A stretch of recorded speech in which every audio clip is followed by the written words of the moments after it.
Welcome dear students. आज हम पढ़ेंगे lecture number 7 chapter number 1 physics. Okay, standard 12। Okay, अब यहाँ पे क्या होगा देखो, क्वेश्चन क्या है। सबसे पहले हम आज के लेक्चर में दो सम कवर करेंगे जो डिपेंड्स है कूलम्ब्स लॉ पर। ओके, चलो सम नंबर एक्सरसाइज का sum number 1, what is the force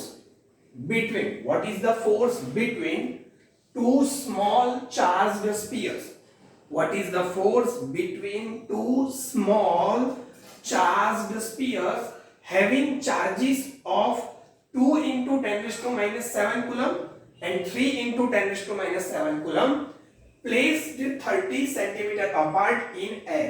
Okay, क्या करना है यहाँ पे हमें क्या कहा है, repeat, what is the force यानी क्वेश्चन देख के पता चलना चाहिए कि हमें क्या फाइंड करना है। तो हमें फोर्स फाइंड करना है किसके बीच में, between two small charged sphere. हमारे पास टू स्मॉल चार्ज्ड स्फीयर्स है, उन दोनों के बीच में हमें फोर्स फाइंड करना है, having a charges of 2 into 10 raised to minus 7 coulomb and 3 into 10 raised to minus 7 coulomb। यानी हमारे पास टू चार्जेस है और टू स्फीयर है, स्फीयर पे चार्ज है, यानी दोनों चार्ज्ड स्फीयर है और दोनों चार्ज्ड स्फीयर पे जो चार्ज है वो हमें दे दिया है, दोनों के बीच का जो डिस्टेंस है वो भी हमें दे दिया है। तो उन दोनों के बीच में कितना फोर्स लगेगा वो हमें फाइंड करना है। तो सबसे पहले हम लिखेंगे गिवन डेटा। सम सॉल्व करने की मेथड याद रखना। गिवन डेटा क्या है, given data to spheres, this is the sphere number 1 and this is the sphere number 2। Sphere 1 पर जो चार्ज है उसको Q1 बोलेंगे, स्फीयर 2 पे जो चार्ज है उसको Q2 बोलेंगे एंड दोनों के बीच का जो डिस्टेंस है उसे R बोलेंगे।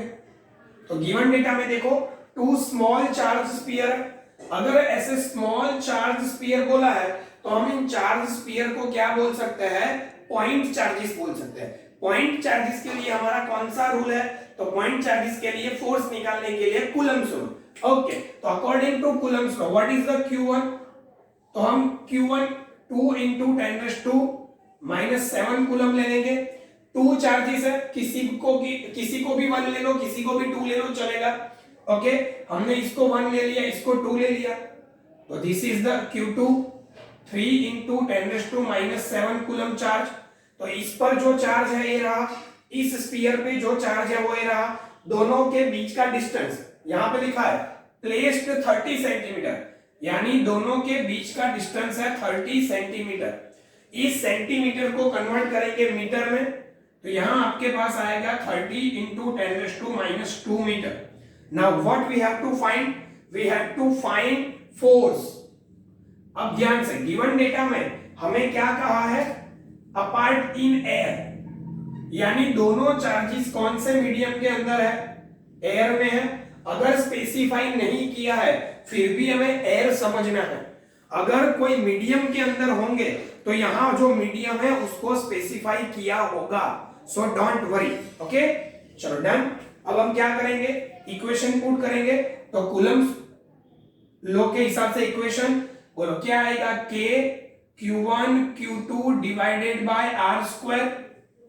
अब K किसके लिए, एयर के लिए, तो एयर के लिए K की वैल्यू हम सबको पता है, क्यों, K इज द कांस्टेंट। तो एयर के लिए K कितना होगा, 9 into 10 raised to 9, उसका क्या यूनिट आएगा, ऐसा यूनिट। तो 9 into 10 raised to 9। Q1 की वैल्यू हमारे पास है 2 into 10 raised to minus 7, Q2 की वैल्यू है 3 into 10 raised to minus 7 और डिवाइड में डिस्टेंस कितना है 30 into 10 raised to minus 2, उसका क्या करना है, स्क्वायर करना है।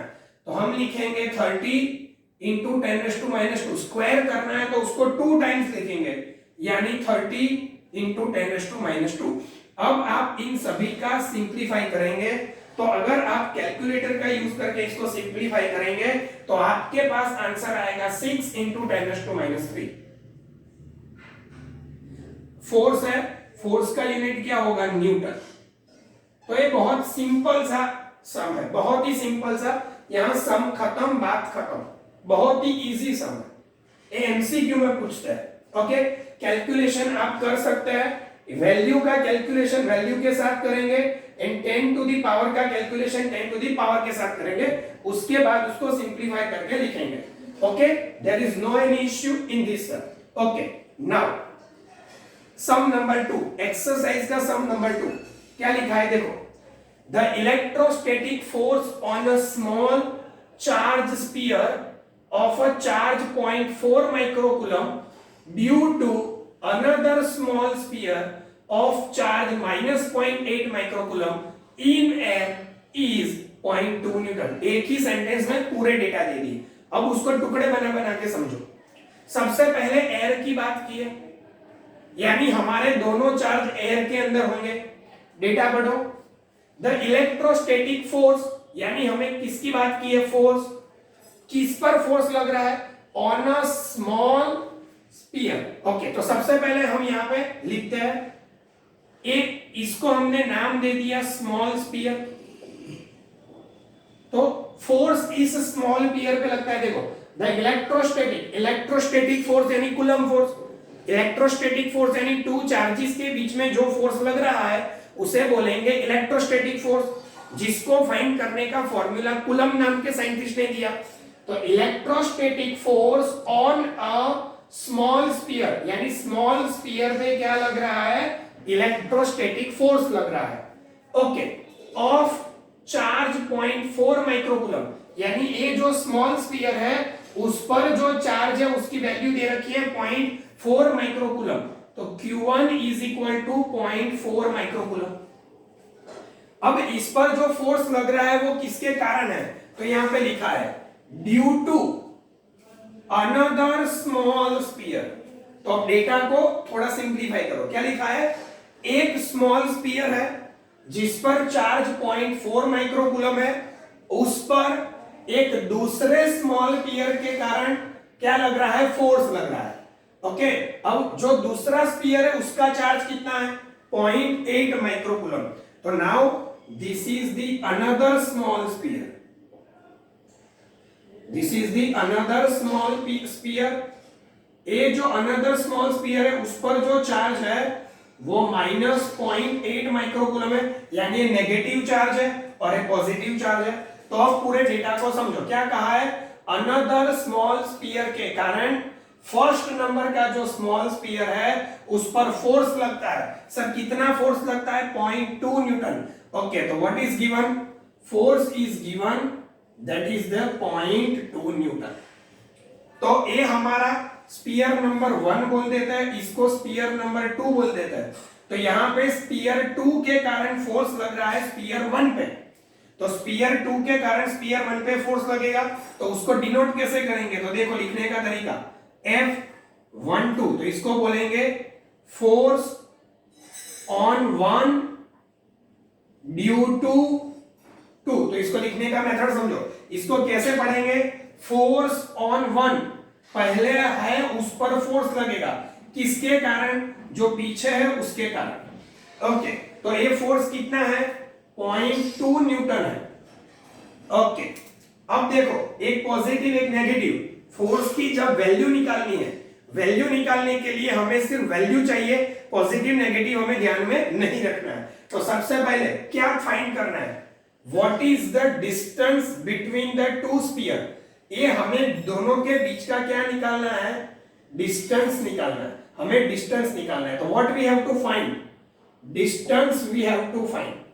तो पहला जो ये पैराग्राफ है वो सिर्फ गिवन डेटा है, गिवन डेटा के बेस पर से हमें क्या क्वेश्चन पूछा है, what is the distance between two charges, यानी दोनों स्फीयर के बीच का डिस्टेंस। स्फीयर 1 पर चार्ज है, स्फीयर 2 पर भी चार्ज है, दोनों के बीच में जो फोर्स लग रहा है वो भी दिया है और दोनों के बीच का डिस्टेंस। एक बात याद रखना, एक टू स्फीयर के बीच में, टू चार्जेस के बीच में जो फोर्स लगेगा वो फोर्स 1 के कारण 2 पे या 2 के कारण 1 पे, वो फोर्स सेम ही रहेगा, यानी ये फोर्स दोनों पे लगेगा।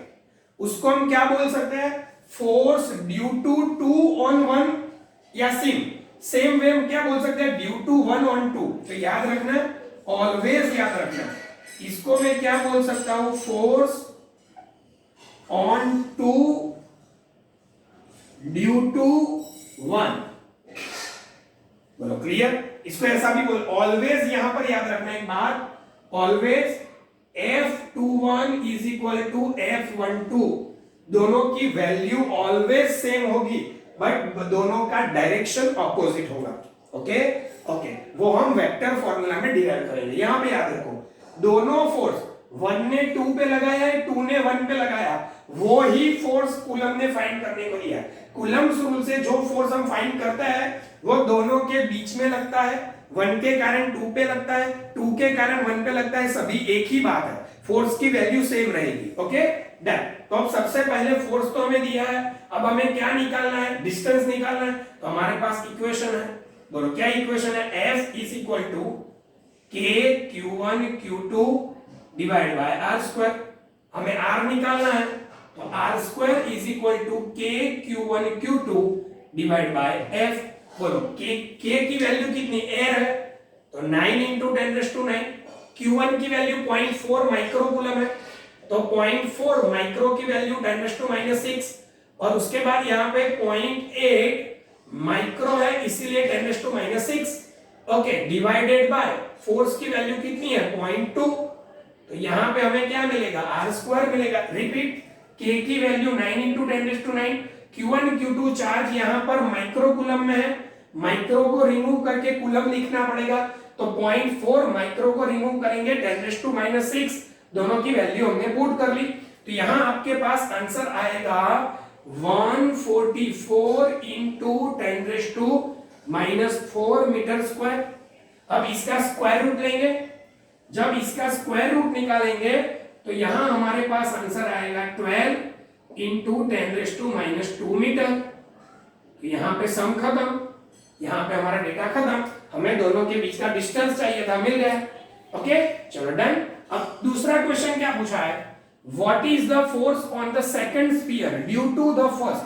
तो मैंने पहले ही सिखा दिया, ये जो फोर्स 2 के कारण 1 पे लगता है, उतना ही फोर्स 1 के कारण 2 पे लगेगा, दोनों फोर्स की वैल्यू सेम होगी।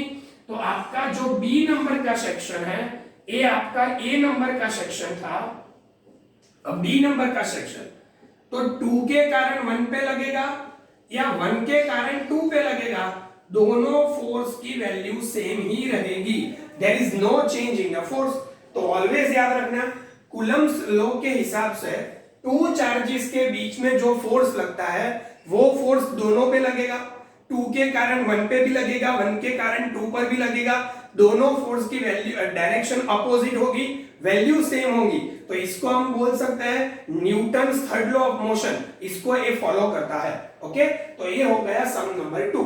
ओके, ये स्मॉल स्फीयर टेक्स्ट बुक में यहाँ गिवन डेटा में ऐसे वर्ड थे, इसीलिए मैंने ऐसे वर्ड लेके आपको सिखाया ताकि आप इजीली समझ सको। ओके चलो डन। आप अगर इसकी बार बार प्रैक्टिस करने के बाद आपको आदत सी हो जाती है, तो small sphere another small sphere ऐसे लिखने की जरूरत नहीं है। Sphere 1 charge Q1, sphere 2 charge Q2, force is 0.2, find the R, direct. But पहली बार आपके लिए है, इसलिए मैं आपको पूरा डिटेल में सिखा रहा हूं। Okay done, thank you.